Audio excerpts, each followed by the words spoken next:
Yesterday, I spent some time on this program recounting the positive accomplishments of the Trump administration in this year, and it's the only year, and it's significant, and the resulting boom economically and culturally, immigration, border-wise. And I want to do it again today, but using someone else. Rich Lowry, National Review Online. Trump's first year starting to look like a big win. Now, I'm not typecasting Lowry. I'm just telling you that this comes from a sector of the news media that never thought this was going to happen, that only somebody like Jeb or Ted Cruz could deliver something like this. But Lowry nails this. As the year ends, President Trump is compiling a solid record of accomplishment, much of it unilateral, dependent on extensive executive actions rolling back Obama's regulations. Impressive judicial appointments, as good or better than any conservative president would put forth, and the successful fight against ISIS, which was never going to be won with Obama in charge of it. The tax bill is the significant legislative achievement that heretofore has been missing, and yet here it is. It's hard to see, writes Mr. Lowry, how a conventional Republican president would have done much better, except if he had managed to repeal Obamacare, which was always going to be a dicey proposition, given the narrow Republican majority in the Senate. Well, let me just give you a little hint. This tax bill repeals the Obamacare individual mandate. That strips the guts out of Obamacare. The mandate requiring you, as a matter of law, to go out and buy Obamacare insurance is going to be gone. With that mandate gone, the guts, the bowels, and the colon of Obamacare are stripped away. And we're back at it. Bill Rushmo serving humanity here behind the golden EIB microphone. Back to Rich Lowry, just a couple more points from his piece today. The tax cut's big, $1.5 trillion over 10 years, and even more if you account for the budgetary gimmicks, and has changes that conservative economists have sought for decades.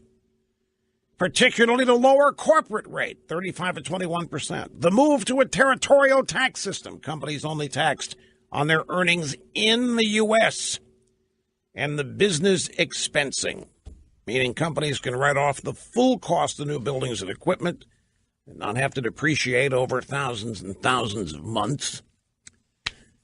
As I say, folks, in any other Republican president's hands, conservative Washington would be doing handstands. They'd be begging to be invited to the White House Christmas party. They'd all want to be photographed with the president and first lady at the White House Christmas parties.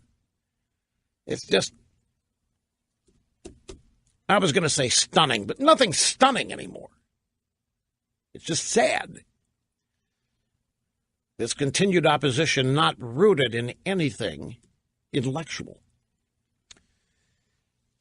These reforms are arguably as significant on the corporate side as the Reagan reforms of 1981 were on the individual side, and they stand a good chance of being enduring, too.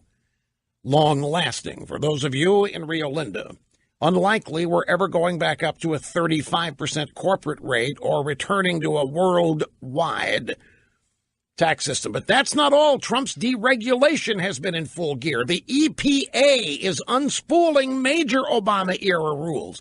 We have pulled out of every silly climate agreement at the United Nations.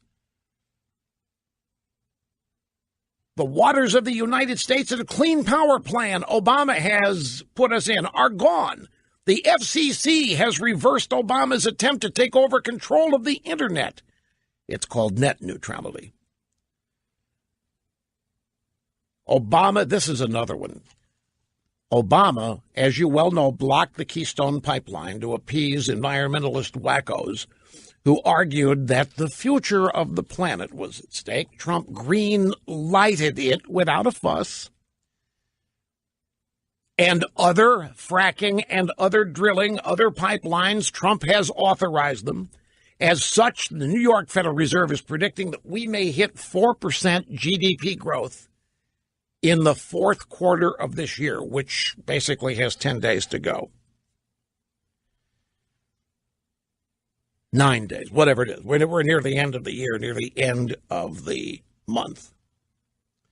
Now, Lowry concludes maybe any Republican would have done much of what Trump has, but three acts stand out: pulling out of the Paris Accords, decertifying the Iran deal, and declaring Jerusalem the capital of Israel.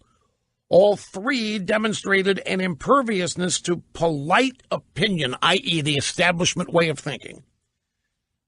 That is one of Trump's signature qualities. And let's not forget, the president began the process of ending Obama's amnesty for so-called dreamers. And up next is Trump attacking and eliminating chain migration. Folks, the stuff that has been done this year, the economic rebound, the pulling this country from the depths of despair and putting it back on a course to make it great again, it is transformational and phenomenal. So much of this has happened in just 1 year, and the tax cut passing will put an exclamation point to the end of this. That, although it won't be reported, is going to send the left into the throes of depression and funk like you think you're in. They are going to end up actually being there, and their funk and their depression is going to be legit because it will be born of the reality that they have been unable to stop Trump from the implementation of his agenda. Yeah, some things.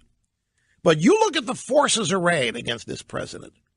You look at the projection of power the left has put together and used against this administration. Then you measure what this administration got done. And I would be hard-pressed for you to name any other president who could pull off as much of what Trump has pulled off with this kind of opposition. No previous president has known this kind of opposition. No previous president has been the recipient of 91% consistent negative coverage for over a year. No previous president has been targeted for destruction by what we call the deep state, the administrative, unelected bureaucracy of this country, staffed by career leftists, socialists, liberals, you name it, working in consort with simpaticos at the drive-by media. There isn't a single president in our lifetimes you could name who could have withstood and overcome and triumphed on so much against this kind of opposition.